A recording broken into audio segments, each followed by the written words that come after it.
టమాటా రైతుకి కష్టాలు వచ్చాయండి. గిట్టుబాటు ధర లేక టమాటాలు బస్తాలు బస్తాలు రోడ్ల మీద పారబోస్తా ఉన్నారు. గిట్టుబాటు ధర దక్కడం లేదని నంద్యాల జిల్లా ప్యాపిలి మార్కెట్లో ఈ యొక్క సంఘటన చోటు చేసుకుంది. శుక్రవారం రోజు వ్యాపారులు రైతులు టమాటాను పారబోసారండి. 2 నెలలుగా మంచి ధర వస్తూ ఉండడంతో వ్యాపారులు పెద్ద ఎత్తున కొనుగోలు చేసి స్టాక్ పెట్టుకున్నారు. గురువారం ఒకరోజే 3 టన్నులకు పైగా కొని నిల్వ చేయడం జరిగింది.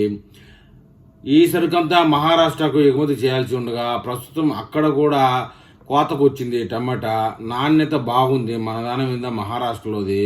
అక్కడి మార్కెట్లన్నీ టమాటాతో కలకలలాడుతూ ఉన్నాయి.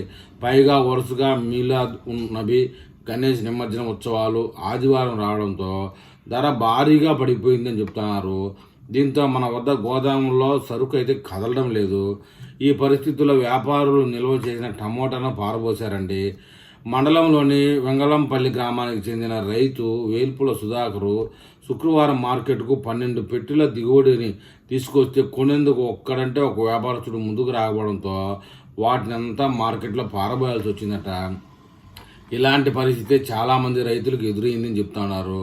మొత్తానికి ఏదైనా టమాటా రైతులకి కష్టకాలం, మరియు తొందరపడి టమాటాని స్టాకు పెట్టుకున్న వాళ్ళు కూడా కష్టకాలం అని చెప్పక తప్పదు.